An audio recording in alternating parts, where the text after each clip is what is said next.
اور اللہ تعالیٰ کافروں کے لیے نوح علیہ السلام کی بیوی اور لوط علیہ السلام کی بیوی کا حال بیان فرماتے ہیں۔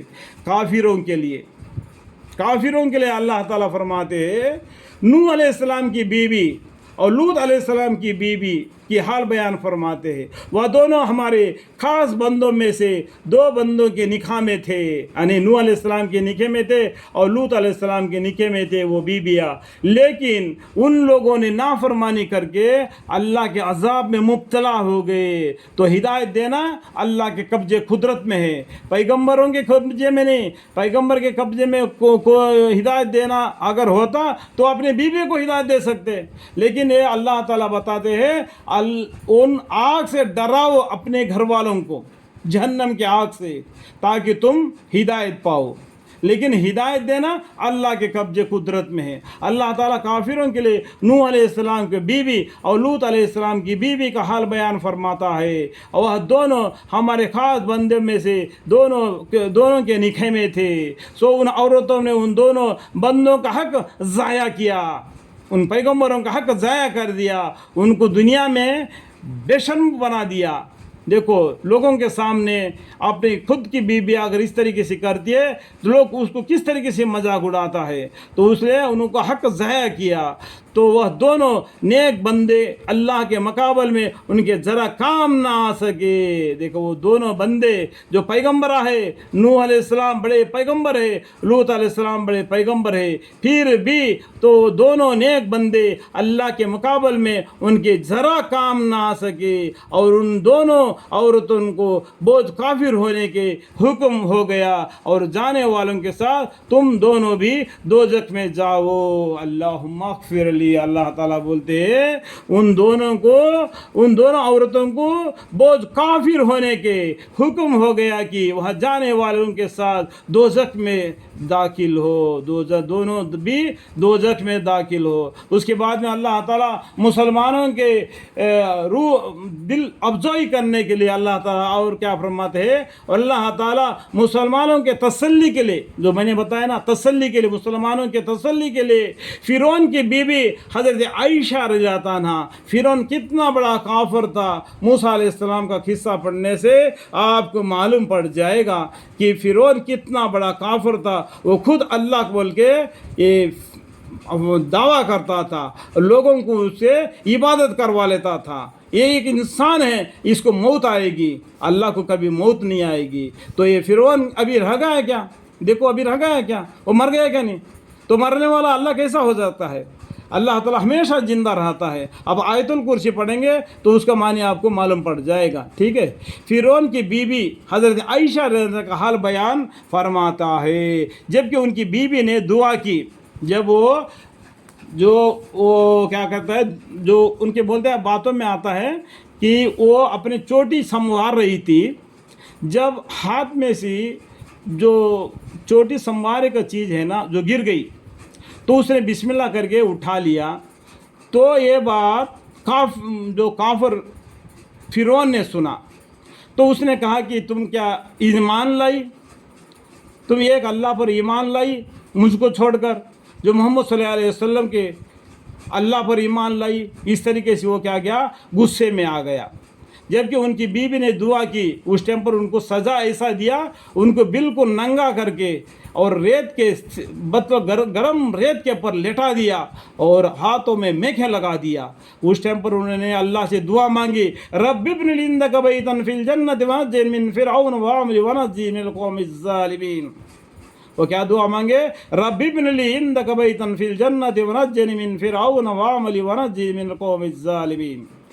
اے میرے پروردگار، میرے واسطے جنت میں اپنے قرب میں، دیکھو قرب اللہ کی رحمت میں مکان بنائیے۔ دیکھو جنت اللہ کی رحمت سے ملتی ہے، کتنا بھی عمل کرو لیکن جنت کا ملنا اللہ کے رحمت سے ہوتا ہے۔ اپنے قرب میں اپنے رحمت سے ایک مکان بنا دیجئے جنت میں، آپ کی رحمت سے۔ اور مجھ کو کافروں کے شر سے اور اس کے عمل کفریہ کے زر اور آثر سے محفوظ رکھیے۔ یہ کافر ان کو جتنا بھی سزا دیتا ہے ان کو معلوم نہیں ہوتا ہے، یہ لوگ سمجھتے ہیں کہ ہم ان کو سزا رہے ہیں، لیکن ان کو حضرت عائشہ اما عائشہ رضی اللہ عنہ کو کوئی تکلیف نہیں پہنچتا تھا۔ جیسا کہ حضرت ابراہیم علیہ السلام کو آگ میں ڈال دیا 40 دن، تو نمرود کو تو وہ آگ نظر آ رہا تھا، لیکن پیغمبر نے ابراہیم علیہ السلام کو وہ پھولوں کا ایک بغیچہ کے جیسا بن گیا، وہ 40 دن اس میں رہ گئے۔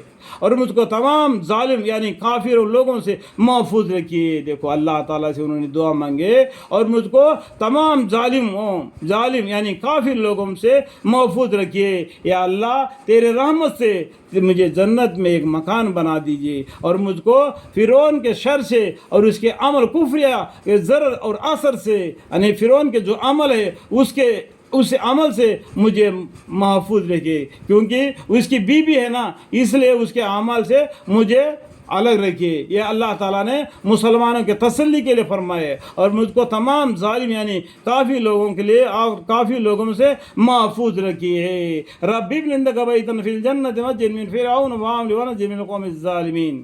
اور نیز مسلمانوں کے تسلی کے لیے عمران کی بیٹی حضرت مریم علیہ السلام کا حال بیان کرتا ہے اللہ تعالیٰ، اور مسلمانوں کے اور بھی تسلی کے لیے جنہوں نے اپنے ناموز کو حرام اور حلال دونوں سے محفوظ رکھا، انہوں نے نکاح نہیں کیا اور پاک دامن رہے، سو ہم نے ان کے پاک گربیان میں اپنے روح پھونکی۔ اللہ تعالیٰ نے ان کے پاک گربیان میں پیٹ میں اللہ کے طرف سے ایک روح پھونک دی، اور انہوں نے اپنے پروردگار کے پیغام کی جو ان کو ملائکہ کے ذریعہ سے پہنچتی اور اس کی کتابوں کی تصدیق کی۔ مریم علیہ السلام نے کیا کیا؟ جو روح ان کے پیٹ میں اللہ نے پھونک دی، انہوں نے اپنے پروردگار کے پیغاموں کی جو ان کو ملائکہ ملائکہ مطلب کیا ہے؟ فرشتے ہیں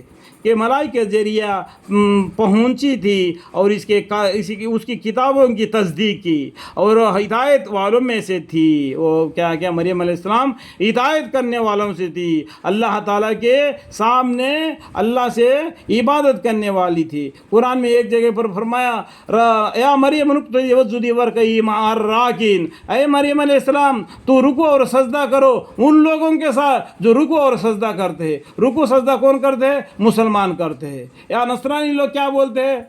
تو الٹا مریم علیہ السلام کو اپنے قوم میں لے لیتے، لیکن اللہ تعالیٰ یہاں پر کیا فرماتے ہیں؟ سو ہم نے ان کے پاک گربیان میں یعنی پاک بدن میں اللہ تعالیٰ نے اپنے روح پھونک دی، اور انہوں نے اپنے پروردگار کے پیغاموں کی جو ان کو ملائکہ یعنی فرشتوں کے ذریعہ پہنچی تھی اور اس کی کتابوں کی تصدیق کی، اور وہ اطاعت والوں میں سے تھی، اللہ کے کام اللہ کے حکم کو ماننے والوں میں سے تھی۔ یعنی اللہ تعالیٰ نے مسلمانوں کے تسلی کے لیے فرعون کی بیوی حضرت عائشہ رضی اللہ عنہا کا بیان کیا، اور حضرت مریم علیہ السلام کا قصہ بیان کر دیا، اور کافروں کے لیے حضرت نوح علیہ السلام کی بیوی حضرت لوط علیہ السلام کی بیوی کے بارے میں بتا دیا۔ یعنی ہدایت کا دینا اللہ کے قبضے قدرت میں ہے، تو اللہ سے میں ہدایت کی توفیق مانگتا ہوں، میرے حق میں بھی میرے بیوی، میرے بچے، میرے پورے خاندان وسیلہ تا قیامت نسل با نسل ان سب کو توفیق ہدایت دے، ہم سب کو دین کے راہ دین اسلام کی طرف چلنے والے بنائے۔